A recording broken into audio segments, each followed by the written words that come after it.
अरे भाई हम तो गाली दे दे के मुख्यमंत्री बन गए। हाँ। तो जितना आप लालू यादव को गाली दीजिएगा विपक्ष को, बीजेपी आपको उतना बड़ा पोस्ट देगा। अच्छा। इसलिए वो गाली दे दे के मुख्यमंत्री बने हैं, लालू यादव के आगे पीछे घूम घूम के बने हैं। हाँ। उनका अपना कोई अस्तित्व नहीं है। तो ये गाली सिखाने वाला लालू यादव ही ना है, क्योंकि सम्राट चौधरी जी तो लालू यादव जी के पहले पार्टी में थे, शायद हो सकता है कि उन्हीं के पार्टी से ये गाली सीखे होंगे। आप उनके पापा का नाम है शकुनी चौधरी, तो ठीक है, शकुनी चौधरी, शकुनी का महाभारत में भी क्या होता है? शकुनी चौधरी पहले तो आरजेडी में ही न थे, तो आखिर ये गाली सिखाने वाला कौन व्यक्ति है उनको? आरजेडी गाली किसी को नहीं सिखाता है। तो फिर ये सम्राट चौधरी जी गाली देना कब से सीख गए? पहले तो उन्हीं के पार्टी। मुख्यमंत्री सम्राट चौधरी जी बोले हैं कि एआई के द्वारा हरा गमछा को हम पकड़ने की प्रयास करेंगे, कहाँ तक ये सही है? आप अपने विचार से क्या कहेंगे? सबसे पहले तो नमस्कार, धन्यवाद आपको। मेरा नाम एडवोकेट सीमा सिंह, आरजेडी की मैं जिला अध्यक्ष हूँ रोहतास की। अच्छा अच्छा, ठीक है। हाँ। उनका मंतव्य है कि एआई से हरा गमछा को हम आराम से पकड़ सकते हैं। हाँ। मैं उनसे यह बात स्पष्ट तौर से माननीय मुख्यमंत्री साहब से पूछना चाहूंगी, हाँ। महोदय आप एआई से हरा गमछा को तो आराम से पकड़ सकते हैं, हाँ। परंतु क्या एआई आपको रेपिस्ट को ढूंढने में मदद नहीं करता है? अच्छा। आपके बिहार में बच्चियों का चीरहरण हो रहा है, बाप के साथ बेटी सुरक्षित नहीं है। हाँ। आपके बिहार में स्टूडेंट सुरक्षित नहीं है। एक टीचर बनने के लिए आपको स्टेट पास करते हैं, बीएड का एग्जामिनेशन पास करते हैं, उतना करने के बाद जब आपसे नौकरी मांगने जाते हैं तो आपकी पुलिसिया गुंडा जो रोड पर मार मार के हम लोगों का ब्लड निकालता है, तो क्या वो एआई से ढूंढने में आपको कौन मारे है वो मदद नहीं मिल सकता है? आपको अगर कुछ ढूंढना है तो बेरोजगारी एआई से ढूंढिए, युवाओं का भविष्य एआई से ढूंढिए। आप क्यों ऐसे तकियानुसी विचारधारा कर रहे हैं? उनकी सोच कितनी गंदी है कि एआई से हम हरा गमछा वाला, क्या रेपिस्ट का कोई जात होता है? प्रतिपक्ष नेता तेजस्वी यादव जी कुछ इस पे बयान नहीं देते हैं, आखिर क्यों? बयान दिए हैं सर, आप कल का बयान सुनिए। उन्होंने कहा है कि एआई से गमछे वाले को ढूंढिए मत, एआई से बेरोजगार को ढूंढिए। अच्छा। एआई से अगर कुछ ढूंढना है तो रेपिस्टों को ढूंढिए। जबकि एक बच्ची अभी आपके बिहार में होटल में एग्जाम देने आती है, आपके होटल से उस बच्ची को हाथ पकड़ के बाहर निकाला जा रहा है। अभी कुछ दिन सरकार बनने के पहले की घटना है, हमारे बगल की लड़की है जो नीट छात्रा कांड में उसके साथ रेप हो जाता है, बड़े बड़े सफेद पोस्टों का नाम आता है, उसको लिपापोती करके यहाँ तक कि मुख्यमंत्री बदल जाते हैं। अगर ढूंढना है तो उस रेपिस्ट को ढूंढिए ना, कि उस बच्ची की इंसाफ मिल सके, उसकी माँ को इंसाफ मिल सके। अच्छा, सम्राट चौधरी जी आखिर एआई द्वारा हरा गमछा को ही क्यों टारगेट कर रहे हैं? क्या इस बिहार में लगता है कि केवल हरा गमछा वाला ही अपराध फैलाते हैं? महोदय आपको बताते चलूं कि हरा गमछा ही है देन कि वो आज मुख्यमंत्री बने हैं। अच्छा। ना तो आज वो विधायक बनने के लायक नहीं थे। आपको पता है ना, 9वीं फेल का विपक्ष हल्ला करता था, अब 7वीं फेल है। तो उनको पता है ना कि अनपढ़ गंवार है, बोलने का तो तरीका है नहीं। अच्छा। तो वो करेंगे क्या? केवल हरा गमछा को ही टारगेट लेंगे? महाराज मुख्यमंत्री बन गए और अनपढ़ गंवार है। बिहार में कोई बिना पढ़े लिखे मुख्यमंत्री या कोई मंत्री बन पाता है? अभी बीजेपी का नया रूल है। अच्छा। कि जितना आप लालू यादव को गाली दीजिएगा, अभी एक इंटरव्यू में देखे होंगे दिलीप जायसवाल महोदय कहते थे हमारे पास गाली का डिक्शनरी है। अच्छा। सम्राट चौधरी बोले अरे भाई हम तो गाली दे दे के मुख्यमंत्री बन गए। तो जितना आप लालू यादव को गाली दीजिएगा विपक्ष को, बीजेपी आपको उतना बड़ा पोस्ट देगा।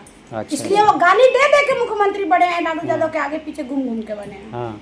उनका अपना कोई अस्तित्व नहीं है। तो ये गाली सिखाने वाला लालू यादव ही ना है, क्योंकि सम्राट चौधरी जी तो लालू यादव जी के पहले पार्टी में थे, शायद हो सकता है कि उन्हीं के पार्टी से ये गाली सीखे होंगे। आप उनके पापा का नाम है शकुनी चौधरी, तो ठीक है। शकुनी चौधरी, शकुनी का महाभारत में भी क्या होता है? शकुनी चौधरी पहले तो आरजेडी में ही न थे, तो आखिर ये गाली सिखाने वाला कौन व्यक्ति है उनको? आरजेडी गाली किसी को नहीं सिखाता है। तो फिर ये सम्राट चौधरी जी गाली देना कब से सीख गए?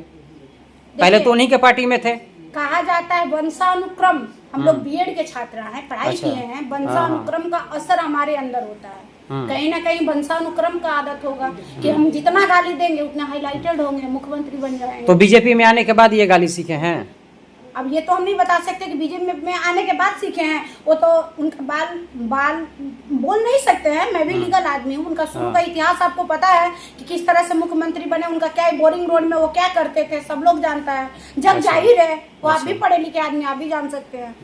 तो अभी बिहार को चलाने में क्या लगता है कि उनको मतलब ये शाबाशी देना चाहिए कि अच्छे से बिहार चलाए, या किस तरीके से बिहार चलाए? महोदय अभी उनका शपथ लिए 1 महीना भी नहीं हुआ, बिहार जो हमारा त्राहिमाम कर रहा है। अच्छा। ना बेटियां सुरक्षित हैं, ना महिलाएं सुरक्षित है, ना युवा सुरक्षित है। देश का भविष्य हमारे युवा नहीं सुरक्षित है। लालू यादव जी के भी जमाने में इस तरीके से होता था, कहीं अधिक भी होता था। नीतीश कुमार जी के भी जमाने में इस तरीके से होता था, अब तो सम्राट चौधरी जी बने हैं तो फिर भी हो रहा है, तो आखिर बिहार सुरक्षित था कब? लॉ एंड ऑर्डर देख लीजिए, बिहार को सुरक्षित गृह मंत्री थे। हमको लग रहा है जितना गोली मर्डर, जितना अभी घटनाएं घट रही हैं अभी तक ना घटा होगा जितना सम्राट चौधरी माननीय मुख्यमंत्री के शासनकाल में अभी घट रहा है। मतलब एक ही महीना के अंदर इतना अपराध बढ़ गया? सारा अपराध बढ़ गया। आपके यहाँ 1.5 साल की बच्चियां सुरक्षित नहीं है, नीट छात्रा सुरक्षित नहीं है, होटल में बाप बेटी के साथ सुरक्षित नहीं है, रोड पर वृद्ध महिलाएं सुरक्षित नहीं है, स्टूडेंट स्कूल में सुरक्षित नहीं है, पंखा गिर जा रहा है, स्टूडेंट मर जा रहा है,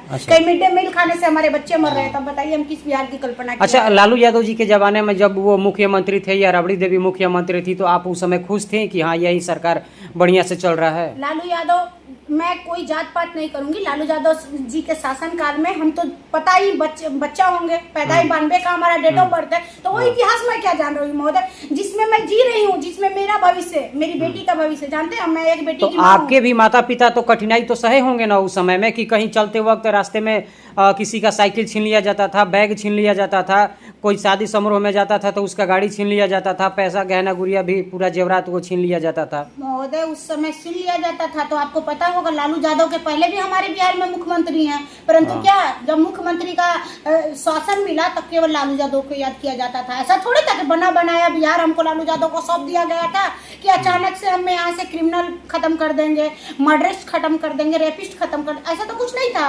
ये तो मतलब जो हमारा दकियानुसी चला आ रहा था उसको वो सुधारने की कोशिश किए, परंतु अभी हम लोग क्या कहते हैं, माननीय मोदी जी कहते हैं हमारा डिजिटल इंडिया है। डिजिटल इंडिया में मोबाइल से पैसा हम दे सकते हैं मगर मोबाइल से क्या किसी बेटी का सुरक्षित नहीं कर सकते हैं। आपने कहा है बेटी बचाओ बेटी पढ़ाओ, अभी बहुत सारे हम इंटरव्यू आप लोगों का सुन रहे थे, क्या हमारे भारत में बेटी बचाओ बेटी पढ़ाओ का नारा सही हो पा रहा है?